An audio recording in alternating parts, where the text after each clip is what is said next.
Agora, queria escutar de vós, Flávio, vós que está há 20 anos acá em Bolívia, essa época, eu tenho uma curiosidade. Hablando de valores culturais de semilla, que é uma relação que há entre a pureza e a germinação da semilla, não?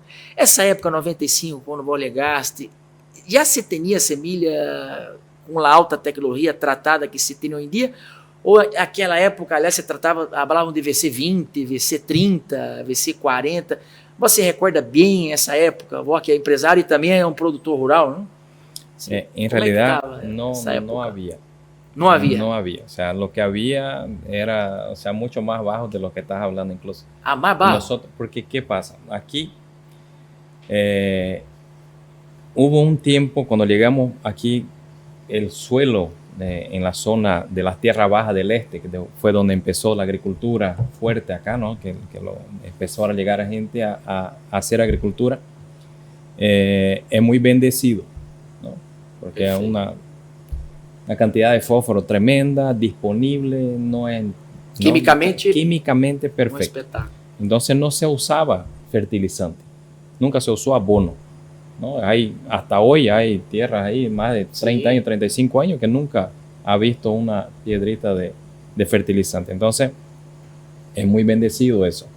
Pero va bajando la producción y uno tiene que buscar mejorar la producción. Entonces, cuando uno empieza recién a darse cuenta de que sí tenemos que mejorar, pero hay el otro lado, como dijo don Silvio acá, de cuando asumió las deudas, ¿no? Porque cuando llegamos nosotros y mucha gente empezó a hacer agricultura en esa época acá, hace más de 30 años. Entonces, había que pagar al banco, ¿no? Entonces uno siempre pensó en producir. Y como el suelo era muy noble y te daba sin que le devolvas, entonces, ¿cuáles eran los sembradíos? Soya y girasol. Soya y girasol. Como es soya en verano y girasol en invierno. Así en las tierras bajas del este, ¿no? Que es Pailón, Cuatro Cañadas, toda esa zona de ahí. Vino una sequía durante 2-3 años, ahí la época de 2000, 2001. Mucha gente se fue de aquí. Entonces, ahí uno empieza a querer, sequía, tengo que preparar mi suelo para la sequía, ¿no? Entonces, mucha gente empezó a migrar para el norte de Santa Cruz, ¿no? Empezó a ir al norte de Santa Cruz, porque era más húmedo. No había camino, era muy húmedo, bien pantanoso, ¿no? Suelos bastante limosos, con bastante arcilla, difícil de trabajar. Ahí empezamos a conseguir hacer, porque se siembra soya 2 veces al año, en verano y en invierno. Perfecto. Pero hay un intervalo, ¿no? Uno cosecha en abril y tenés un intervalo para llegar a tu campaña de invierno, pero con el suelo sin nada arriba, no tenés cómo sembrar porque no llueve, ¿no? Entonces nosotros buscábamos hacer una tercera campaña, empezamos a buscar hacer una tercera campaña en medio con un sorgo, por ejemplo, ¿no? Pero ninguna de las tres salía bien. A partir del momento que empezamos a entender que teníamos que hacer una buena campaña de verano, que es difícil en el norte, porque la gente se fue al norte para recuperar las deudas que quedaron en el este, ¿no? Mi padre, por ejemplo, teníamos un montón de deudas. Entonces, al invés de escaparnos de acá, mi padre dijo, no, nosotros vamos a pagar nuestras deudas. Entonces, ahí aparecen las oportunidades, ¿no? Entonces, nos fuimos al norte a armar carpita de nuevo, ¿no? A los niños, a armar la carpita, vivir ahí abajo y empezar alquilando. Y así fuimos. Entonces, buscando eso para entender que teníamos que entrar en invierno, teníamos que entrar con cama, ¿no? El suelo totalmente cubierto, si no, no producíamos. Y el sorgo, si bien a veces dejaba el sorgo, venía, entonces, al invés de secarlo, querías cosecharlo, ¿no? Pensando en la adquisición un poquito, de tener un poco más de efectivo. Entonces perdías la época buena de siembra, entonces no daba. Cuando empezamos a hacer pastura, sale la soya, pastura para sembrar, porque la mejor época de siembra en el norte era siempre ahí julio, pero tenías que adelantar un poquito, entrar en junio, porque si no te agarraban las lluvias al final, ¿no? Y es una zona productora de semilla de soya, importante zona productora de semilla de soya. Entonces, porque tenemos al sur también lo que es Yacuiba, que es la mejor semilla que hay acá, y el norte.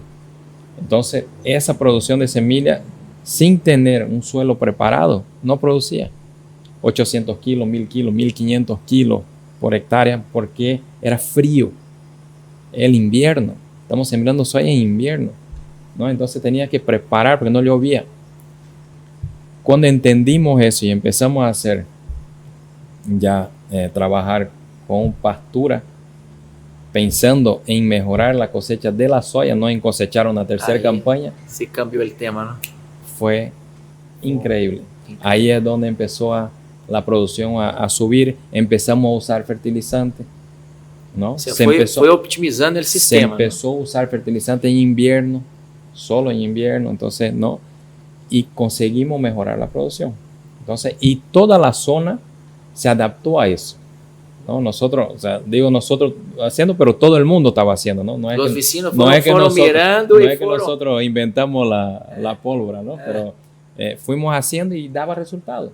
Y empezó a dar resultados, y así pudimos ir saliendo de las deudas, ¿no? Entonces, y los vecinos iban mirando, iban queriendo hacer igual. Mi padre, por ejemplo, cuando llegamos, como eran tierra nueva, él le nació la idea de no usar fungicida en tratamiento de semilla.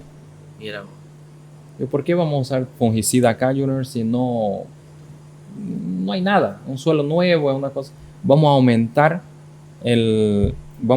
la dosis inoculante. Nitrógeno. Sí, pero enfermedad de suelo, no hay nada aquí, mi hijo. Vamos a aumentar la dosis inoculante. Y antes el inoculante era en turba, que llaman acá, ¿no? Era en polvo.